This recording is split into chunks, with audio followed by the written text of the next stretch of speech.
And my lighting is okay.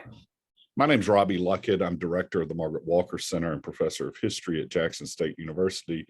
Today is Tuesday, November 9th, 2021. It's approximately 9:07 a.m. Central Time. I'm with Shirl Spicer. Shirl, for the purposes of our record, will you state and spell your name? It's Shirl Spicer, Shirl, last name Spicer, Spicer. Do I have your permission to record this interview? Absolutely. Let's begin with some background information. Tell us a little bit about yourself, how you grew up, about your family, education, those kinds of things. Okay. So I was born in Wilmington, North Carolina.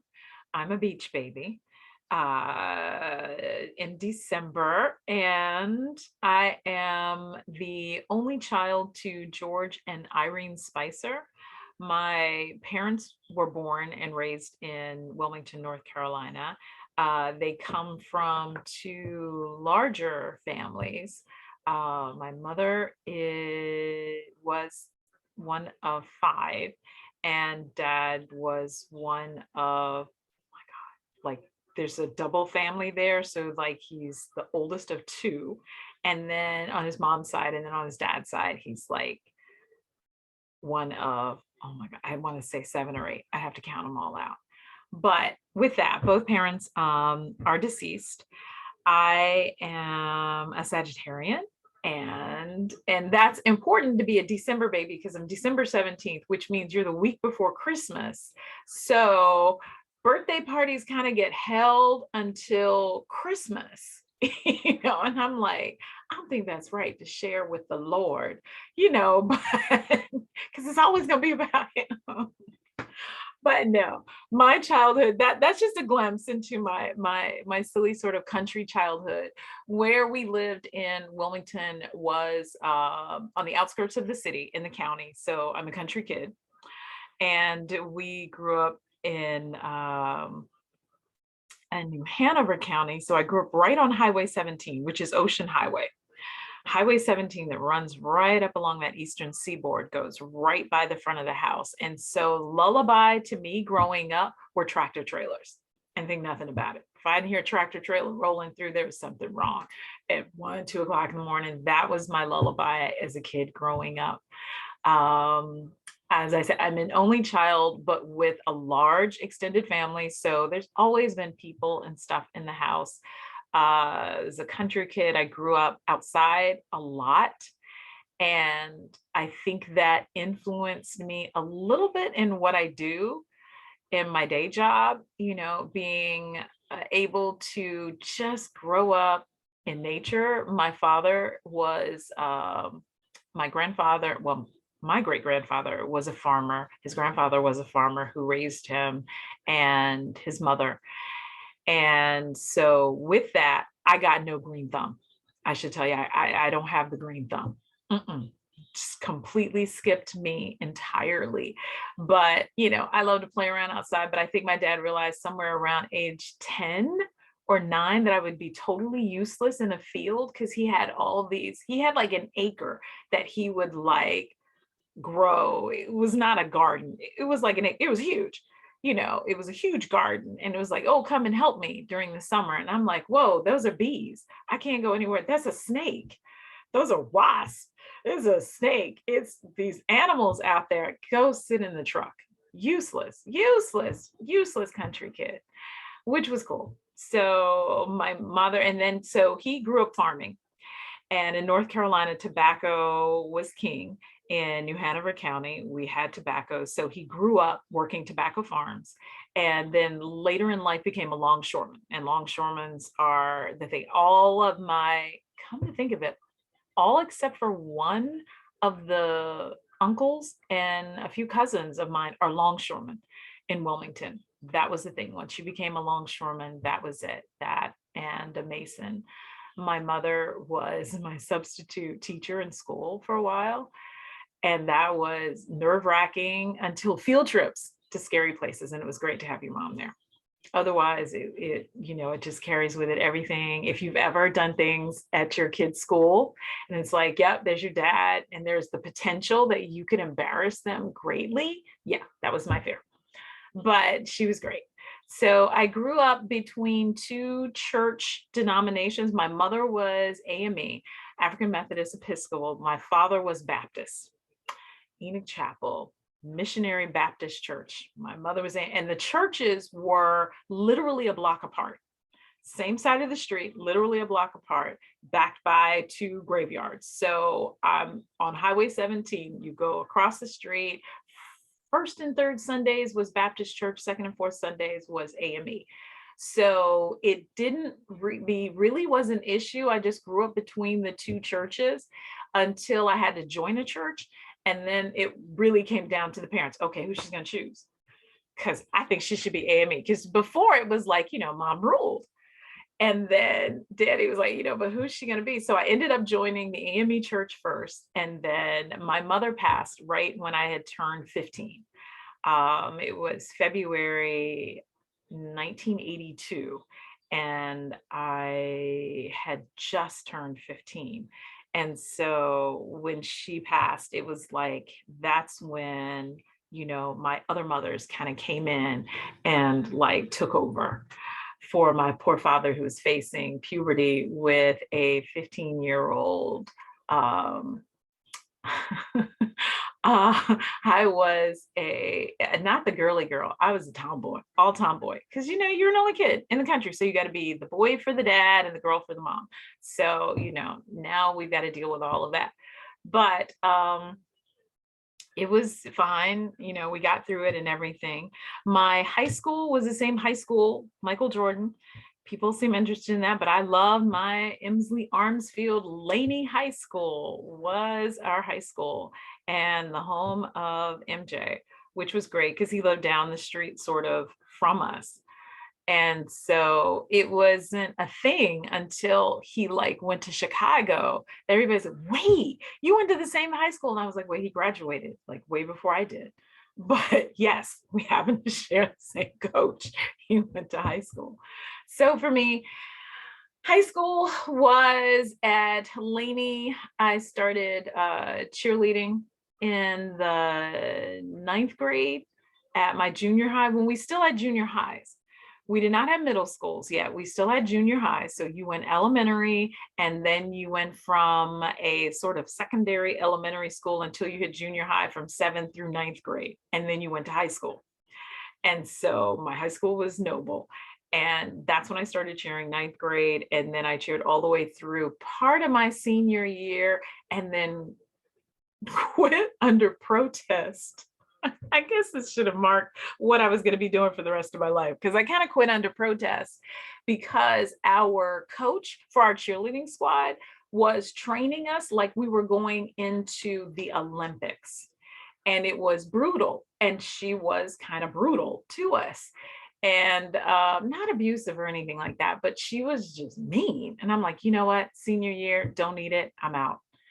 So I did it under protest, and my dad was like, they called my dad to the school, because I tell you why they called him to the school. We had just introduced the year before a Miss Laney. And so I was the first Black Miss Laney for the high school. So we had a homecoming queen, and then we had Miss Laney. I can't tell you what my duties were other than, you just roam around the countryside behind the homecoming queen and so forth. You're like a ambassador for the school. And so now in my senior year, you've got Miss Laney. Miss Laney is on the cheerleading squad, and she's protesting and she's quitting the senior cheerleading squad. Call her father. What's up with that? And he was like, look, she can do what she wants to do. She's priority. School is the priority, people. She doesn't want to cheer. She doesn't want to cheer. So he backed me up, and he was like, her coach is a bit of a hard A, and I completely support her, because he had many conversations with her. So we were done with that. All right, so now we go on to college. I got to go back and hit the museum thing as to when that happened. I think this might be a question that'll come up later, but it was, I got to define my two parents and what it is growing up between them. My mother and my father, complete opposites. A Scorpio falls in love with a Gemini, and they get married, and they live together 40 plus odd years, because my parents were in their late 40s when I'm born. And so my mother is very much your genteel Southern Black woman. I mean, hospitality, hostess queen, you name it. She is the epitome of the Southern Black genteel woman. My father, diehard in the wool, just can get along with everybody. We used to tease him. We're like, this man would welcome the devil to dinner, and he would come and sit, and Daddy would convert him. That's just how congenial he was with people. So between the two of those, you have what had been, this very introverted kid growing up until something happened and exploded. And it was like, yeah, go be a cheerleader, be an extrovert sort of thing. But it was my mom who loved antiques, loved all things old, dragged me many weekends to secondhand shops, to yard sales. Stop, pull over, look at that bench. Isn't that nice? I'm like, it is broken on one leg and there is no seat. And where are you going to put it when we get it home, sort of thing. But she could always see the beauty in what it was and what it could be. That's what I picked up. It didn't kick in until many moons later, until like college, when I had no money to afford new things. I was like, you know what? I bet you I could refinish that rocker and that bench and put it in the house and reuse it. And Daddy's like, see, I told you it would come. I told you Mama's skills would come. That, along with some cooking, came along. So there began my sort of love for antiques, all things old. And I didn't know it until like college. And then that carries on through things. So speeding up, college was, my undergraduate was UNC Greensboro. My major when I went to school was photography. No, I'm sorry. Photography was how they looped me in and recruited me. Business was my major. Marketing was going to be it for me, my minor. And that failed miserably after the first semester because those multiple choice questions, you have choices A through E, and I would always write in F. I'm like, why do you have to do A through E? There is always another option F. And my advisor was like, this is not going to be for you. It's just not that hard in business. They're hard, fast rules. And I was like, well, okay, I'm not really feeling this. History, straight A's, bombing through this whole marketing thing. History, straight A's, ruining the curve in like classic civilization and all of that. Oh, they hated me because they'd be like, we'd be in the middle of the Roman Empire. Oh, can I tell you about Octavius? Wait, I know. Wait, can we talk more about him? And my Professor Ruiz was his name. He was like, we just plucked him up out of the Greco-Roman period and put him in the classroom. And everybody fell asleep during class. I would be hanging on every word. And he would just leave me. You remember our exams in the blue book, and you would sit and they would give you the essay questions. Okay, my essay answers would be so long, he would just leave and be like, you know what, Shirlene, I'm going home and you can just leave it in my office, because he knew I wasn't going to cheat. He just knew that I had a lot to say. And eventually through that one book for like one answer, eventually he would have to you're going to have to rein it in. You just have the one book. You don't need two books to take the exam, just the one book. Put all of the answers into the one blue book. I'm like, okay, I got it. Would ruin the curve. They hated me for history. So I changed my major to history, made my minor classic civilization. And then my father's like, what in the world are you going to do with that? How will you make money? I was like, oh, okay, well, I'll teach. Oh, okay. All right, teaching's good. That's a viable profession. It will yield income, which will get me out of the pocket of the parent. So this is a good thing. Okay, so then comes the end of my senior year, and somehow I ended up volunteering at the Greensboro Historical Museum. And I fell in love with it. I absolutely fell in love with that museum. We had I think I remember the engine's name was the General. It was this old fire engine that was on exhibit at the museum. And I would just roll through. It was like one of those old county history museums that had all of these nooks and crannies and corners where you can just hide out in it with a good book, sort of thing. So I fell in love with the historical museum, and I applied for an internship. Out of the whim, I met their education director, Mrs. Gail Fripp, who ended up becoming my mentor. And Gail ended up becoming my mentor because she was like, she answered the all important question that my father was asking: will this provide an income? Will you be able to sustain yourself if you change your career goals again and you want to now be a tour guide in a museum? So Gail answered that question. She was like, yes, this is a profession. I am an education director. You can make money, and the time is now, because they were looking for, she told me, Gail was a white woman. And no, Gail is still living. I did check. She is still with us. Yay.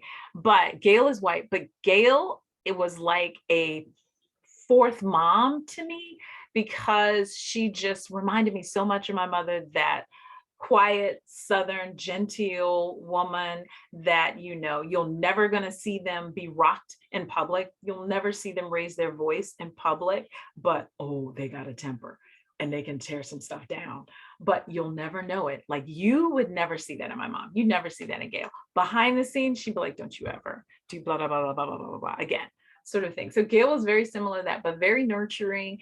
And she said, right now, this field needs more Black women. So you're going to do this internship. The first exhibit that they had that focused on African-American history in Greensboro, North Carolina, was the Real McCoy, which was a Smithsonian. It was a sites travel exhibit. And so my first job in museums was to be the volunteer coordinator, the adult volunteer coordinator for this traveling exhibit. And it was a big deal in Greensboro because it was their first major African-American exhibit. And so they supplemented it with certain artifacts and local histories. There were a number of interviews, oral interviews done for, you know, significant African Americans within Guilford County. And I will not forget, I got interviewed, actually what became one of my first television interviews. It was the morning show. Of course, the morning show runs at 6 a.m. So you had to be there somewhere between 4:30 and 5. And I'm like, that's cool. I'm in college, you don't sleep anyway. So I'm there and they're like, we want to interview. So you're upstairs in the gallery space with the exhibit. And I have like maybe 2 minutes to talk about what I do, you know, as a volunteer coordinator, how people, my goal was to recruit more volunteers for the show to help out, lead groups through the exhibits and so forth. And apparently it must have come off really well, because upstairs we're in the gallery doing the exhibits. Downstairs in the employee kitchen, Gail and Linda, who is our PR manager, and all of the other staff are downstairs. And so I come downstairs and I was like, how was it? How was it? Well, Gail is in tears. And I was like, oh my God, it was that bad? She's like, no, I was just so proud of you. And I was like, oh my God. So now we're all in tears over 2 minutes for this kid doing this piece.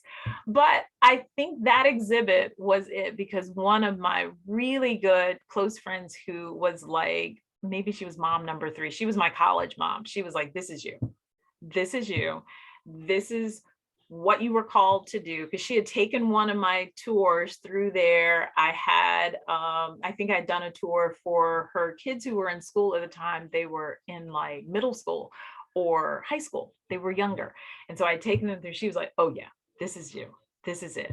So I'm like, okay, cool, fine. So then I enroll in UNC Greensboro's graduate program. And UNC Greensboro has to date one of the best museum studies graduate programs, period, within the country. And that's just not me being biased, but definitely through on the Eastern Seaboard, it's one of the best. We were connected to MESDA, which was the Museum of Early Southern Decorative Art, MESDA, yeah, Museum of Early Southern Decorative Arts. We were connected with them, Winston-Salem, Old Salem, all of that was at your disposal in this program. And so I started out my graduate program there, and then decided that I wanted to do an HBCU. I wanted to go to Hampton. And I think I'd maybe gone to an exhibit at Hampton or something, but I really wanted to change the focus to more of an African-American focus in my work. And in order to do that, oh, I know where that came from. It came from the Real McCoy. It came from Mrs. Felton. who was I think she was the education director for Anacostia. Don't let me get it wrong. But you know what I'm talking about? She was an icon within the Smithsonian in their education department. And so she had come and done speaking engagement during the run of the exhibit and had left me completely blown away. And she was like, come do an internship, think about focusing on African American history. Hampton had a program at the time where they were offering a master's in museum studies. And I was like, okay, cool, done. So I applied to Hampton. I get into Hampton. I'm going to do my graduate work there. Night and day. Two different administrative systems, completely night and day. I will just sum it up by saying this. The whole registration process at UNC Greensboro, graduate students are lifted above the undergraduate students, and we are just carried away. There are no lines we had to stand in. It was like you could almost register with a phone call to the registrar. Oh, hey, Shirlene, how are you doing? Okay, no, don't worry about it. Just come on in and you can pay whenever. Take us to Hampton, where your graduate students are in line with the undergraduate students. Everybody's losing the same amount of paperwork. You're waiting in line 15 hours with the undergrad. I'm like, I'm sorry, is there like a graduate student line? They're like, what's your last name? I was like, Spicer. Okay, so then S's are over there. I'm like, oh, that's it. Zora Martin Felton. There it is. Thank you. Yeah, so that was my awakening to, graduate students at these HBCUs, not in Hampton. You had no posh status at all. Maybe in the architectural department or engineering or something like that, but in museum studies, they're like, right, S, back of the line, that's your line. Yes, the one on the outside of the building. Go outside, take your coat with you because it's cold, sort of thing, like that. But it was a great experience. We were there with Jeannie Zeidler, and that was a terrific experience. It really, really, really was a chance to, and their collection, phenomenal. William H. Johnson, every other year, or as often as I can get home to Hampton, I go and pay homage, and I just go and sit in the galleries. I'll just go plop on the floor. William H. Johnson. Vanessa would be like, you going upstairs to see? I was like, yes, I'll be back down in a minute. Let me go pay homage upstairs to WH. I'll be back down.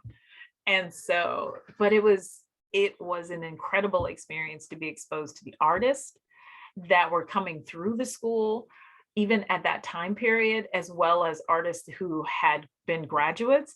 And then I find out that one of my uncles had been a graduate of Hampton. He'd gone through their masonry program. And I'm like, incredible. He was like, yep, some parts of Hampton he probably helped to construct. And I was like, super cool.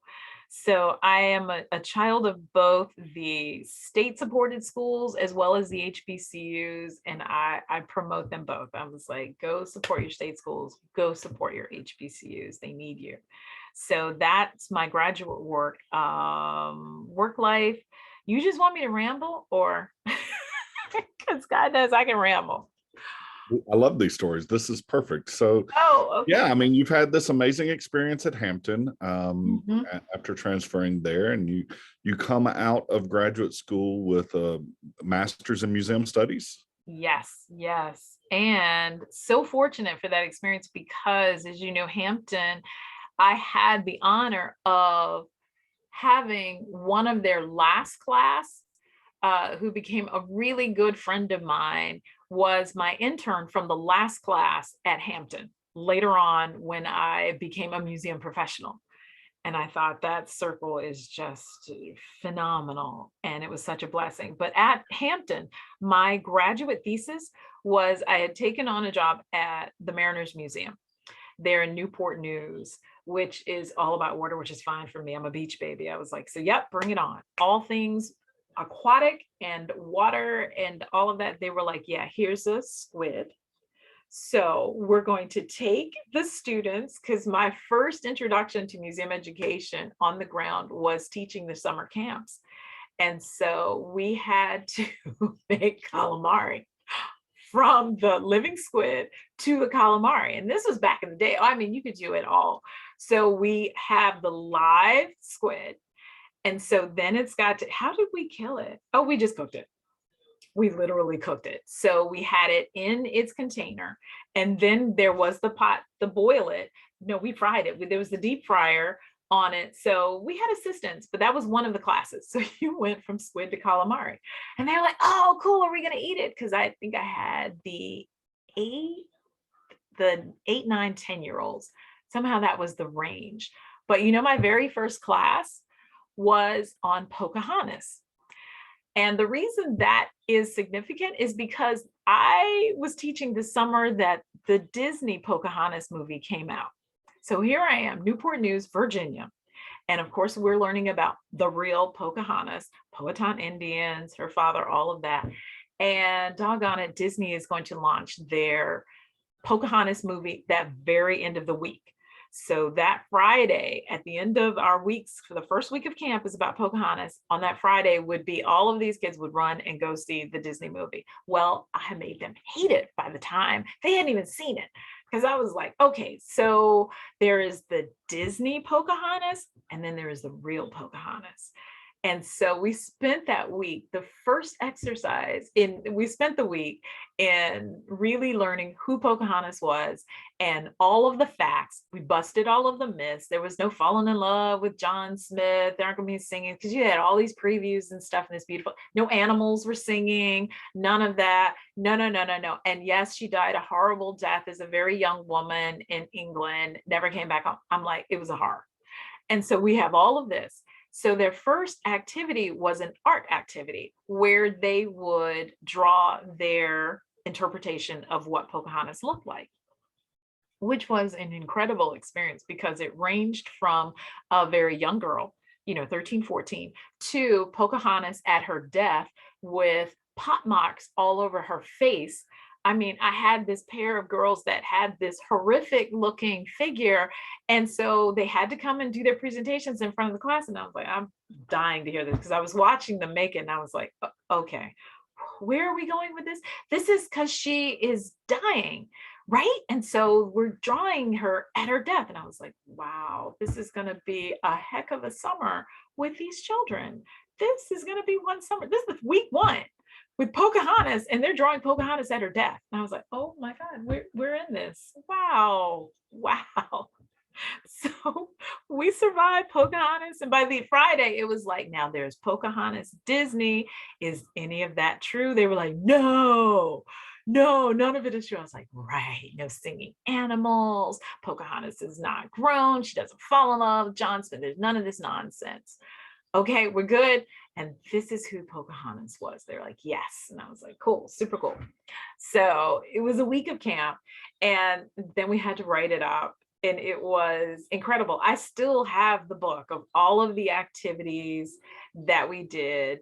And that was the most fun experience and the hardest experience in working with the students there, because when summer ended and we moved into fall, middle school students were who they dumped on me.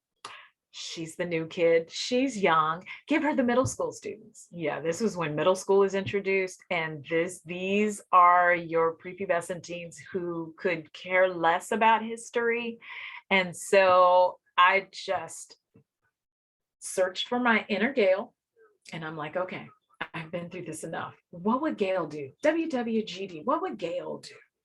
So I invoked my inner Gail, and I had a couple of classes that were, you always had one or two. There's always one or two ringleaders, and the rest will follow. They'll either take them down or they'll follow. And so you can either call them out and then the rest of them will take them down, or you can make them your protege. You can make them your number one assistants. And I'll not forget this one kid, bless his heart. He was the jokester. Every time I would say something, he would crack a joke. And I'd be like, okay, all right. But is it Bobby? Bobby, come here. Oh, Bobby's called up by the teacher, kids. And I was like, Bob, here's what I'm going to need you to do. I was like, I want you to hold on to this artifact. Okay. You remember what I said an artifact was?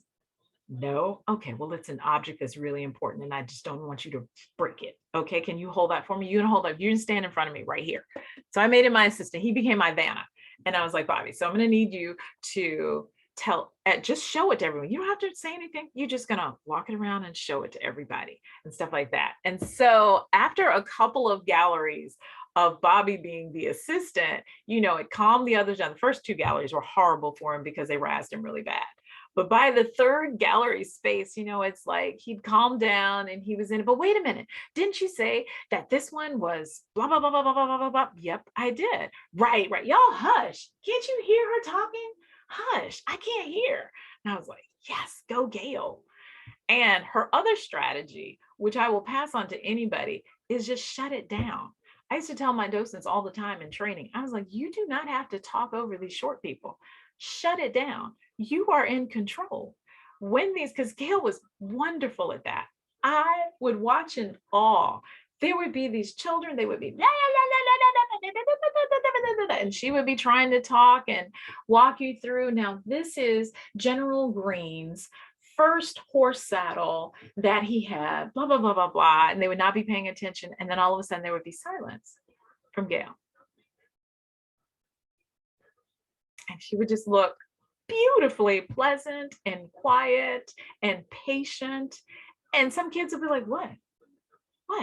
And the other one's Chatty Cathy in the back would be like going on, but you hush, I can't hear her. What? Gail was like, when we're all quiet and we're ready to move on, I'll be glad to tell you more about General Green's horse saddle, whatever the heck it was. Just this quiet presence. She didn't scream, she didn't yell. So I was like, okay, let me see if that'll work on middle school students in Newport News, Virginia. And doggone it, it worked. It really did work. It worked a lot. And I'm like, okay, so long as I would dial back attitude, don't throw attitude with it, just, wait for it, be pleasant about it. And they'd be like, what do you want? No, I'm just waiting on the crew right here. Once you all are done, then we can go for it. Because sometimes your teachers participated, sometimes they didn't. And then as confidence grew with those teachers that didn't participate, I would shut it down. When it got to the point where I'd said it 4 times, I need everybody to pay attention. I need you to not touch this. I need you to all stay in this space. On that 4th time, I'm like, you know what, Mrs. Harrison, can you go get Mrs. Harrison? Mrs. Harrison, yes, the tour is over. We're all done. But wait, we're supposed to be here another 40 minutes, right? And so what you're going to be able to do is in the lobby area, there's a large seating area. So I've already let security know there's not another group coming in. So you guys have the space. So thank you so much, you guys. It was wonderful to meet you. Hopefully the next time that you come, you'll be able to see more of the museum. Deuces, I'm out. Teachers like, what? The first one's what? I'm like, yeah, we're done. Yeah, this is over. Because the way it works, I speak, they listen, they learn. That's how it goes. I can't help them to learn if I'm screaming and yelling and they're not paying attention. Hey, you're nowhere to be found. So thank you very much. Peace out. So, and it works. And so I told my guys, I was like, look, do not be afraid to shut it down. Just shut it down. At the threat of being stuck with those students for 40 minutes with no agenda, the teacher will bring them around. She'll bring them around. She'll go have that prayer meeting with them and be like, listen, we have another 38 minutes in here. You better get it right, because we are not about to sit here in this lobby, blah, blah, blah. I have paid $7 for each one of you to be here. You better get it together, sort of thing. So sometimes it works, but that is my advice for group tours. And it worked for a little bit. So I wasn't at Mariners long, and then went on to Colonial Williamsburg. Colonial Williamsburg was their first and to date only African-American educator for their folk art museum. I was the education coordinator for the Abbey Aldrich Rockefeller Folk Art Center when it was the Folk Art Center. Now it is the Folk Art Museum. And my partner was Brenda LeClaire. She was at the DeWitt Wallace Art Gallery. And we had a challenging time with our administration. Let me put it that way. I can't name names because who knows, they might one day whip back and see this and be like, oh, did Shirl just call her out? Yes, she did. But we struggled through. but it was quite an experience because I got to be at Colonial Williamsburg when Carter's Grove was still open. And I don't know if you went to Colonial Williamsburg back in the day when Carter's Grove, which was 400 years of history, it ranged from prehistoric history to the 20th century that we were interpreting out there. And the time period that I got to come, I got to work with Christy Coleman when she ran the African American program at Colonial Williamsburg and had instituted their Brothers in Arms program, which was phenomenal. The Brothers in Arms program took over Carter's Grove once a year, and they would bring in all of these Black reenactors that would interpret from the 18th century Black soldiers through to, I think, before the program ended, we got up to maybe the Gulf War, but we definitely had Vietnam vets that would come and participate. And so it would be a weekend of encampments. And then on Sunday would be the great, I know it's not a parade, but it's that military march that they all do in the time period that they would go. So I would bring my dad, God love him, would trek with me everywhere that I went. He became a history buff. He was my number one cheerleader, number one fan. And so as I went through all of these museums and all these experiences, he would come with me and he would become the ambassador for wherever it was I worked. Now, I wasn't at Mariners Museum long enough to be an ambassador, but at Colonial Williamsburg, I was. He was the ambassador for Carter's Grove. He loved it. Carter's Grove had the 19th century or the 18th century slave quarters out there. And so I got to make friends with a bunch of the interpreters out there. And I would take Dad, and he loved Carter's Grove because it was, oof, if we've got 400 acres now, somewhere like maybe not quite 100 acres, somewhere between 50 to 100 acres. It was a huge property. And there was the Archaeological Museum was there. You had the 20th century mansion that was there, and the mansion sat on James River. So you have these English gardens that are riverside. You had the 18th century slave quarters. You had all of these pastures, and it was country living. It was the best. And this was where they would interpret the American Indian story out here. So they had the visitor center, they had lots of exhibits, and then they had all of this living history all around. And so I would bring my dad up when he would come and he would stay with me. He would go out to Carter's Grove and he would just host. Whatever the event was, he would host. And Daddy, he loved it. He would read, I would get him books and so forth. But he challenged one of the young interpreters one day, and the other folks, he had come so often, the other interpreters, they knew it, like Robert and Rose, they all knew him. They were like, oh, here's Mr. Spicer, we about to have fun. Well, this young guy didn't know not to challenge my father, bless his heart. So, because my dad, when I was at Colonial, what was he around, 70s, 80 maybe? Yeah, he's around in his 70s. And so with a little bit of knowledge, it could be kind of deadly. So he had challenged this young man. This young man had dreadlocks. And so Daddy was like, wouldn't have, or was his hair braided? His hair was either braided, and Daddy told him his hair would have been in dreadlocks, or it was dreadlocks. And Daddy was like, your hair would have been braided during that time period. But whichever of the two, it was the opposite. And then this young guy is challenging my father. We're all sitting back rolling. We are rolling. We're like, man, if I could tell you, this is the man who Jehovah's Witness won't even come to our house because Daddy will invite them in and be like, no, come on in and have a seat. That's your Bible. Whip your Bible out because this one's mine. Boom. One time, Jehovah's Witness came to our house and that was it. He shut it down. And so we know him like this. Once he gets on a thing, he learns about as much of it as he can. So he was going back and forth with this young guy. And we were like, dude, give it up.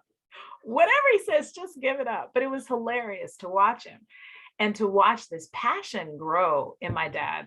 That's the one thing I miss the most, is that he's not here to continue that trek with me, at every program.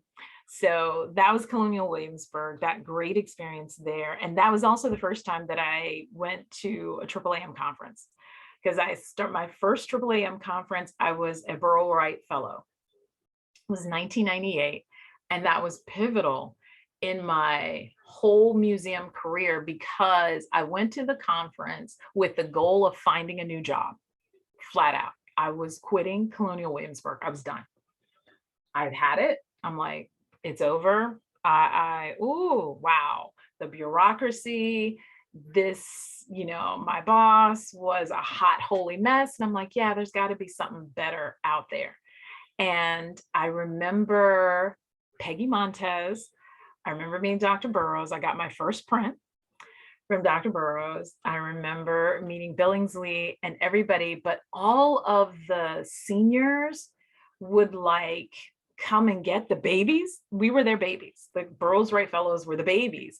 And, and you spent all of this time talking to them. And maybe it wasn't a long time, but it felt like enough of the time. This was in Baltimore. So any kind of free time you were with the seniors. And I remember telling them, I was like, nope, I'm ready to quit. I'm done with this whole museum thing. I want to come work in a Black museum. I'm done with Wednesday. They were like, baby, whoa, whoa, whoa, whoa, whoa. Don't quit. Don't quit. And I'm like, I don't know what to do. My boss is making my life an utter living hell. I'm like, I don't know what to do. I can't stay. They're like, don't quit, because we need you there. Your presence makes a difference. You are the first young Black woman at this all-white institution, Colonial Williamsburg in and of itself. But now you're talking about a folk art museum, the Abby Aldrich Rockefeller Folk Art Museum, its own little institution within CW. You're the first one. You've got to stay. You got to make this difference. You've got to make your voice heard, sort of thing. You got to represent. And I'm like, geez, everybody? They're like, you can do it. You can do it. We're right here. You can do it. Call us, lean on us. You can do it.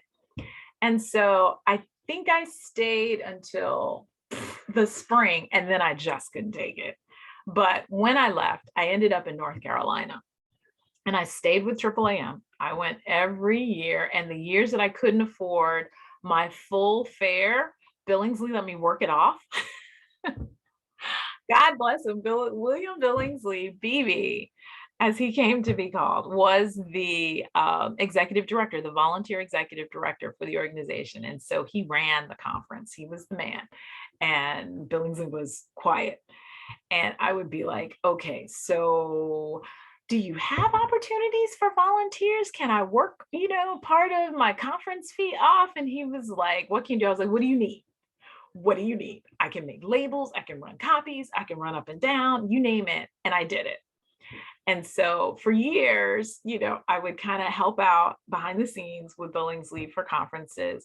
And then I went on to the North Carolina Museum of History. I spent 10 years with them. I started out in Elizabeth City as their education director for our Northeastern branch Museum of the Albemarle, which was a former highway patrol station, was our first museum. It was a former highway patrol station, again, on Highway 17. Loved it, how that just runs through my life. The thread of my life is Highway 17. And so that's where I ended up as the new education director. 6 weeks into my job, the director for the museum quit. Rhonda calls us into her first staff meeting. Right, okay, welcome on board, Shirl. Yay. This is Don and Greg and everybody, Mary, blah, blah, blah, blah, blah. And yes, so in the next 2 weeks, I'm going to be leaving. I'm taking this opportunity. I was like, how you hire somebody and then leave 6 weeks later? So I didn't realize this was a thing until it happened frequently. It seemed out there. Directors would come, they would go. But that experience, I spent 3 years out in Elizabeth City. That experience was life-changing for me in that it taught me how to really network and really work outside of my comfort zone and prove to me that people are not at all what you think they are. I sat on many boards and many work groups, especially as it related to education, because the Northeast part of North Carolina is like the poorest corner. It is the most economically depressed, those 13 counties in the northern eastern corner. You've got Dare, which has the beach, and that's it. Outside of Dare County, it like ruins the curve, because those other 12 counties are the most economically depressed within the state of North Carolina. And so everybody's got to work together. There is no money for you and then money for somebody else. You all have to share the pot. You all have to share the resources. You all better learn how to get along. And so it was out there that I really learned what it meant to be Southern and from North Carolina, because I had to call up my roots. Because with the Black community, they want to know what church you go to. What is the denomination? What is your pastor's name? Where are you going to church? How come you haven't have a church home yet? Why is your church in Hampton, Virginia, and not in Elizabeth City, North Carolina? Why haven't you moved your membership? You name it. And then in the white community, they want to know, what are your credentials? How long have you been doing this? You just started. What? Where's your cred? But here's what I learned. When it came down to the students and when it came to the children of that area, Robbie, I'm telling you, I sat on education committees, community committees with current Klan, former Klan, Black Panther, protesters, you name it. We're sitting around, you are there, Republican, Democrat, none of that. That's also the years that I stopped claiming one side or the other and became an independent, because I learned on a local level, it does not matter whether who is someone, you can't vote a straight ticket. You might have been Democrat your whole life, but then you get there and you see the Republican local officials are really the ones that are working for everybody in that community, the Black people, the Vietnamese, the American Indian, whoever is in that community, they're working for the good of everybody. I was like, oh, okay, so this whole Republican Democrat thing is a myth. It really is. I don't know how that works. I'm like, but I can't vote straight tickets anymore, and I just can't claim one party or the other. I got to see what you're doing on the ground. So that's because in these small communities, your network is everybody. I'll not forget, we were working on an exhibit project on some part of the Civil War, something related to the Civil War. And my buddy, Don Pendergraph, was the exhibit designer and one of the curators who is now the director of the Museum of the Albemarle. But at the time, that was my running buddy. And so we were sitting in a planning committee for this new exhibit with this older gentleman who was a member of, his family had deep roots in Currituck County, right next door to Elizabeth City. And we got going about the jail that was there, the historic jail, and some of the Civil War histories. And this man started breaking down the Civil War and how it could have been won by the South, if not for certain military maneuvers and mistakes that were made. And so Don is like, looking at me, Don's a white guy out of UNC.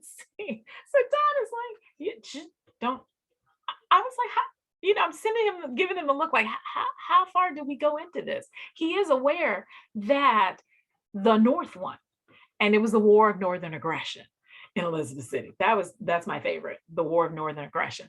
I'm like, yeah, not the war between the states, but the War of Northern Aggression. And he was like, yes, if so-and-so had come in during this time period and turned left instead of right and brought their troops here, I could have turned the tide on it. And we're like, do we comment? Don's like, she's giving me, just let it go. And we're like, okay, let it go. So somehow we brought it back around to the jail, the artifacts we needed for this exhibit and so forth, and just kind of let it go, and because there was no malice in it. It was just, he was a Civil War historian, and military tactics and so forth was where he'd studied. He's Southern born and bred.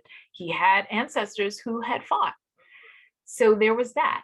The last thing I'll tell you about, because I see the time is running out, but my last experience, which was a pivotal one, but that one was my teaching experience. That was my school out in Elizabeth City at Museum of the Albemarle. It also offered an opportunity for me to get involved with teaching museum studies and helping to get Elizabeth City's minor. They were working on a minor in museum science, I think we were calling it, in museum studies, and it was going to come through the art department.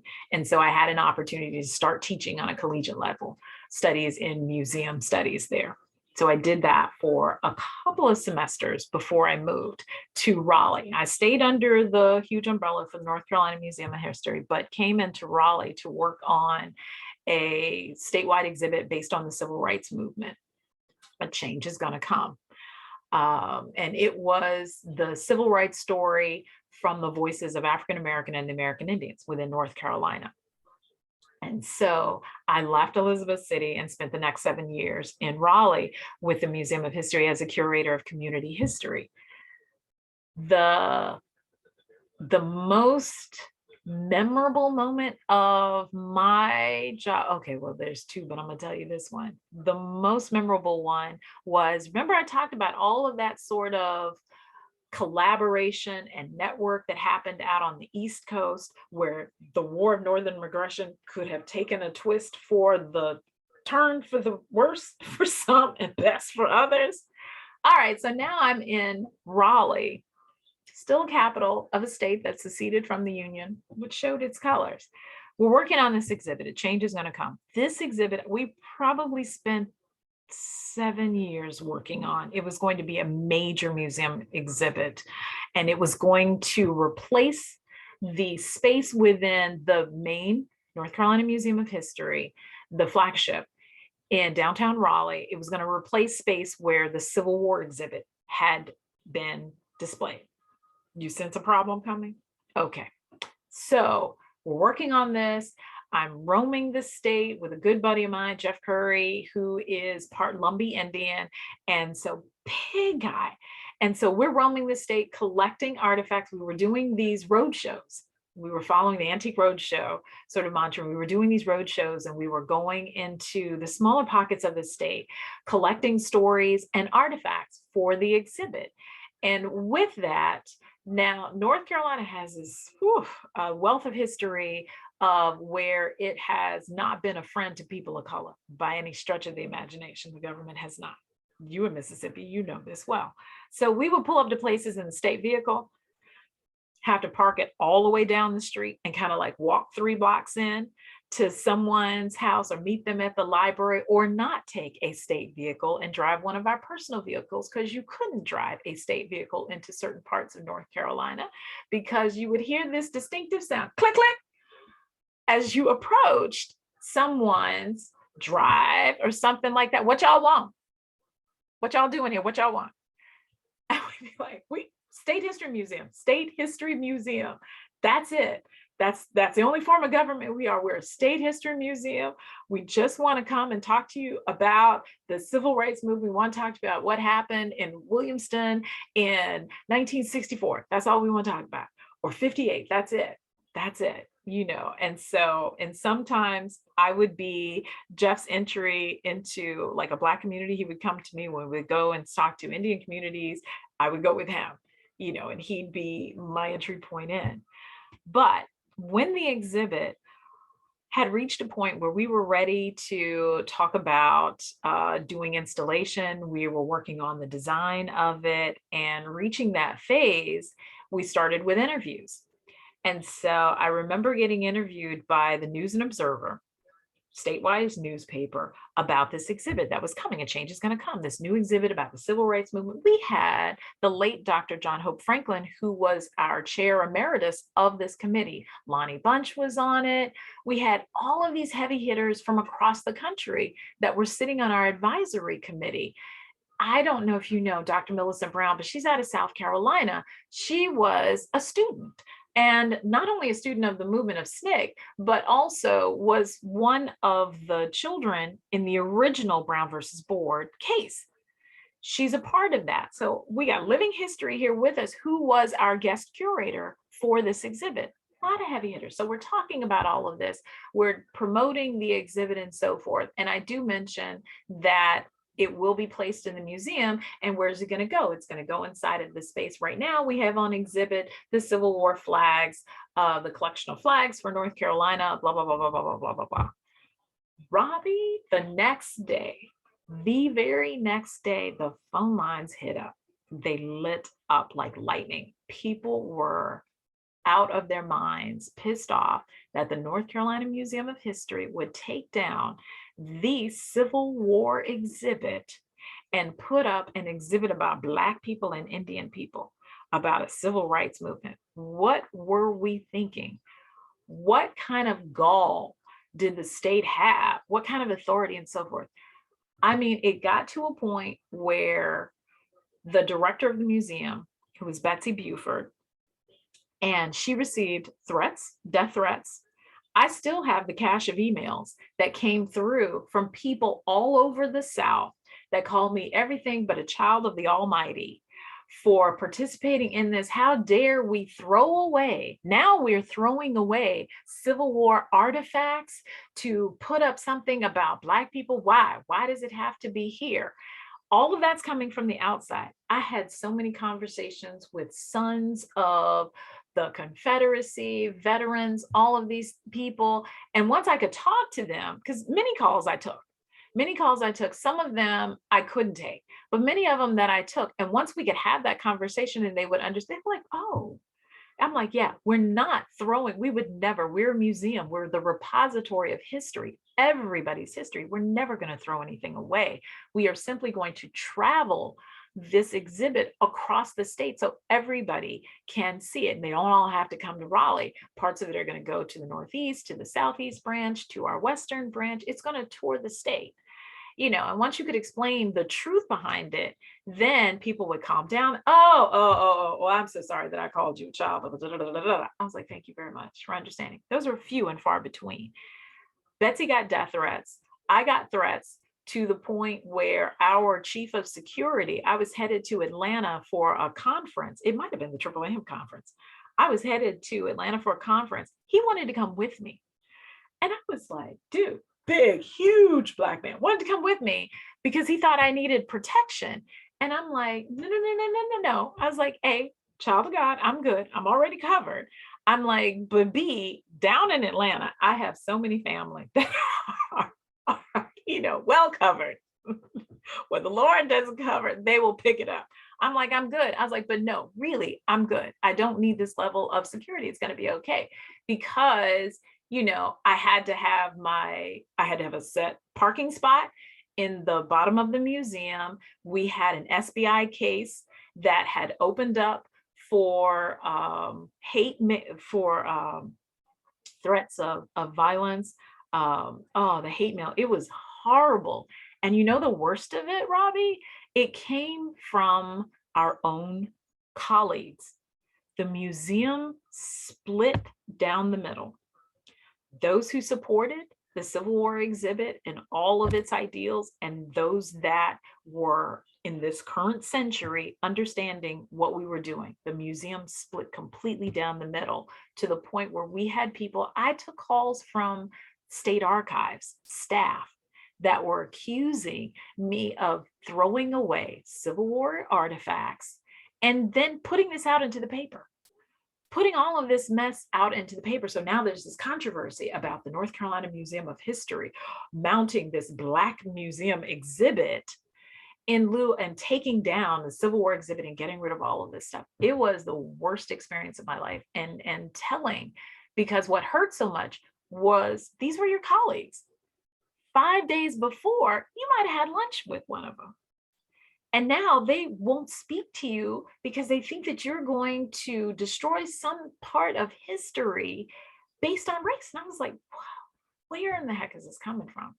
So that was a hard moment. That was a really hard pill to swallow and really disappointing in everything. And then when the administration changed, when Betsy left and we got a new director, they mothballed it.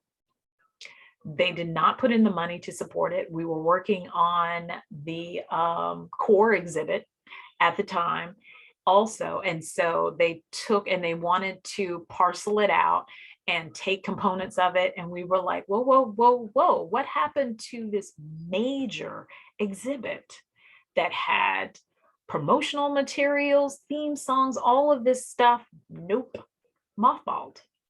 They put up this beautiful online exhibit, and it couldn't begin to capture all of the oral histories, all of the artifacts that we got to tell our story, and when we had an electric chair. So we had within the state's collection an electrochair. So we were going to talk about the disparaging number of African-American and men of color who were executed as opposed to whites. We had stats and figures and these sorts of things. So this was our moment to kind of mine the museum and retell the story and reinterpret so that we could tell the story of those people that no one had heard from before. When you looked at it, it wasn't the story of the old white guys who had died and everything is named for them and there's a statue. It was everybody else. It was women who were involved in the movement. It was the children who were involved. It was Black people. It was Golden Franks who was in Williamston, you know, how Williamston almost became a Birmingham. These sorts of stories we were telling, and they just squashed it down to sound bites almost. And that's kind of when I was done. I'm like, you know, now my heart's not in it anymore. I had only given maybe like 5 years to it when there were other people that had given 7 and more. I'm like, yeah, no. Then I got the call. Billingsley pushed me to apply for the job that I have right now in Montgomery County it was the museum manager for Montgomery County Department of Parks and Maryland. And I wasn't going to apply for it at all. I was like, no, I don't really want to go to Maryland. It's still Upper South. I'm good here. He was like, you know, get your butt up there and apply for this position. It was like 2 days before it closed. And he had such a prayer meeting with me.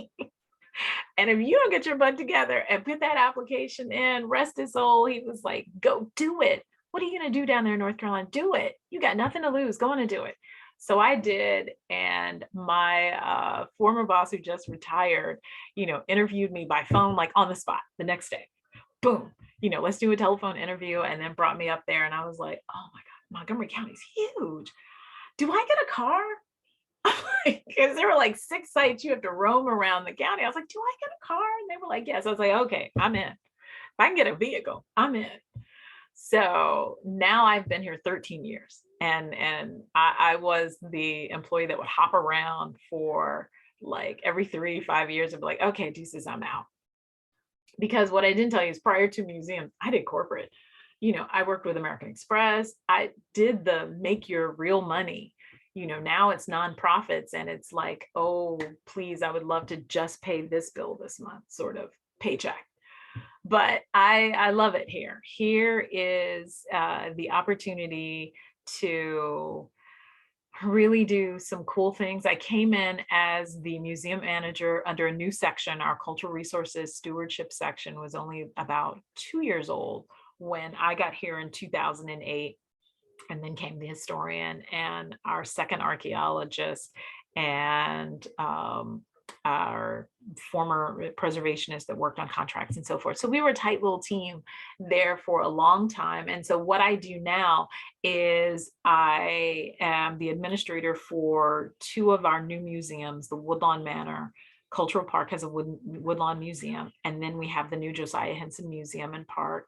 We have Oakley Cabin, African American Museum and Park, Kingsley Schoolhouse, One Room Schoolhouse, Ag History Farm Park. So now I am their manager over all of these sites, and I didn't have staff for the first 8 years.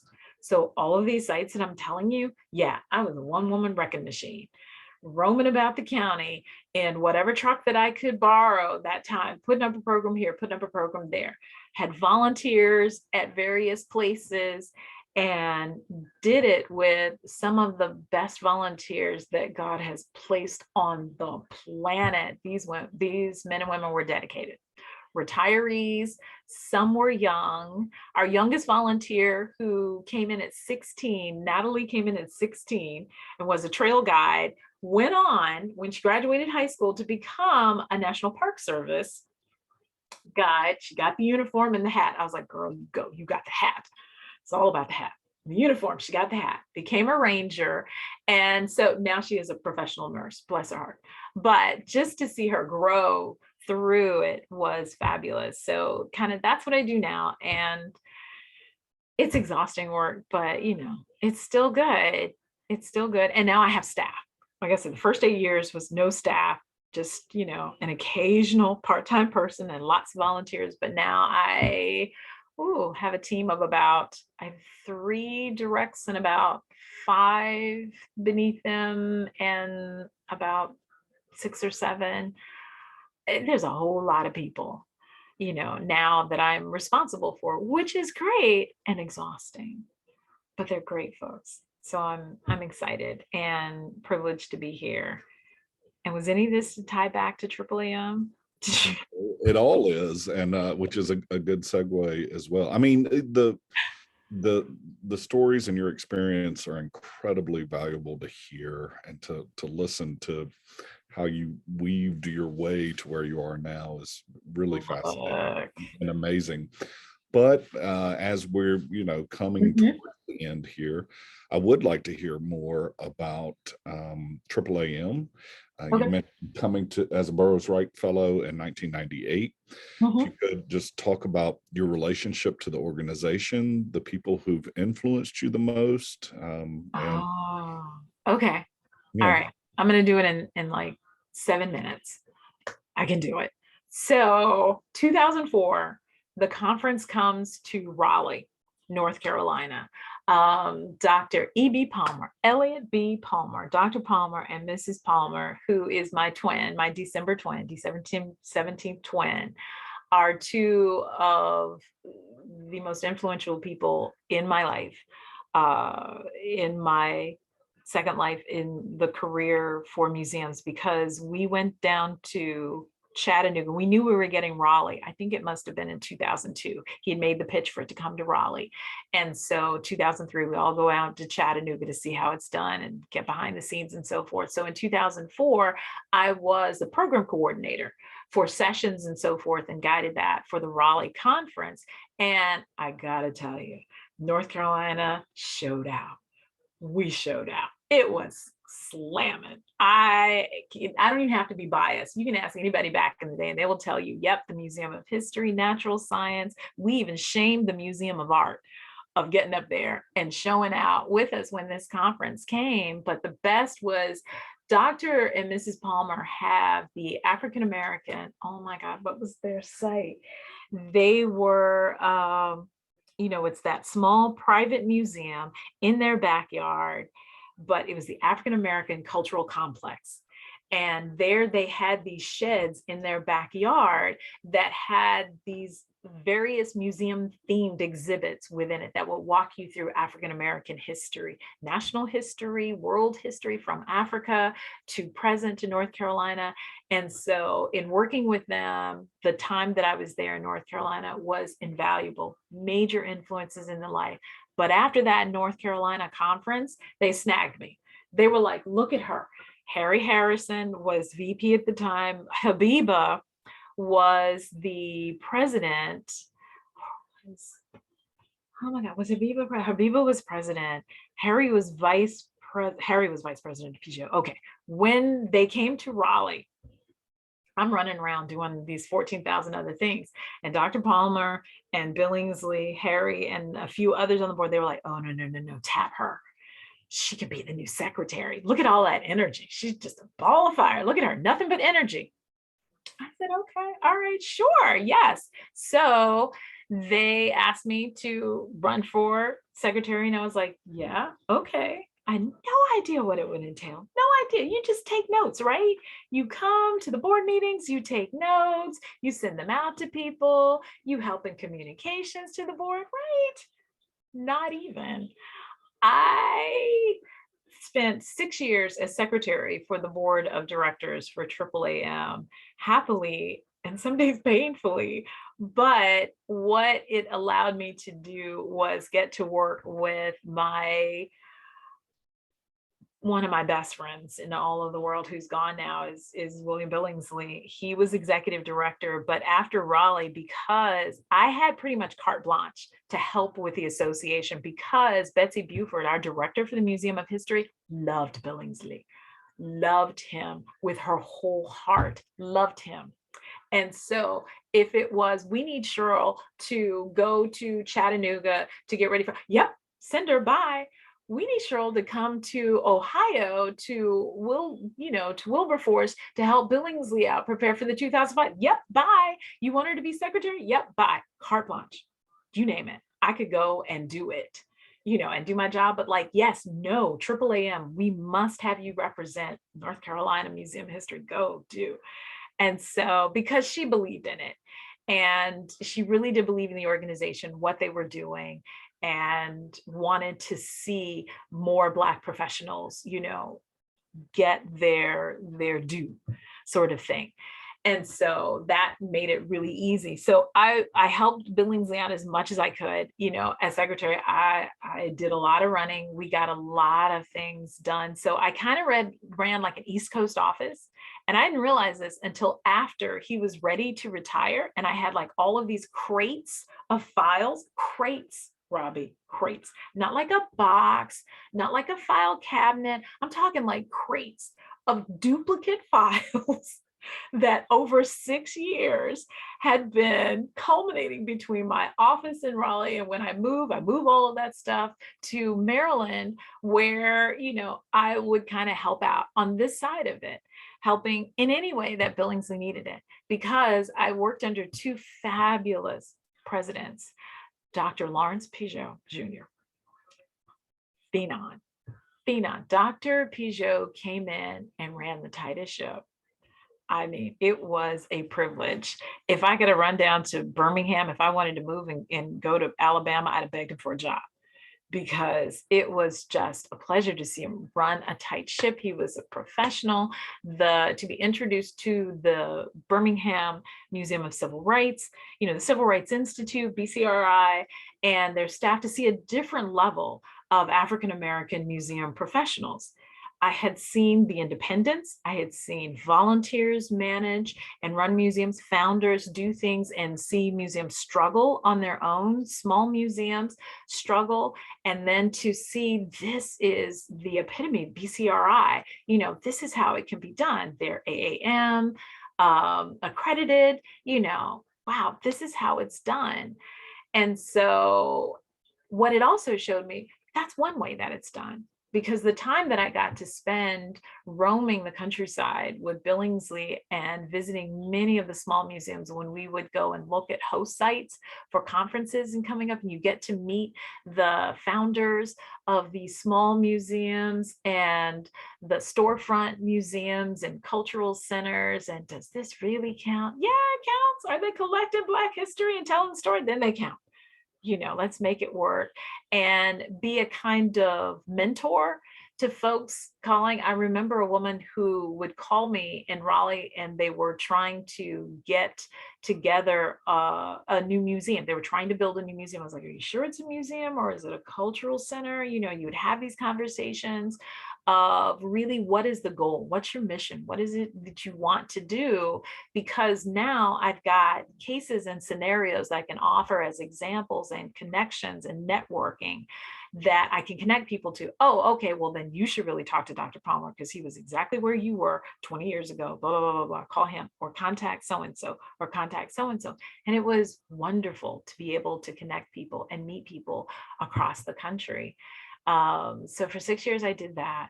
And the last one was under Vernon Courtney. If you gotta talk to those two. I can't imagine that you haven't interviewed Dr. Pigeot and Vernon. You must.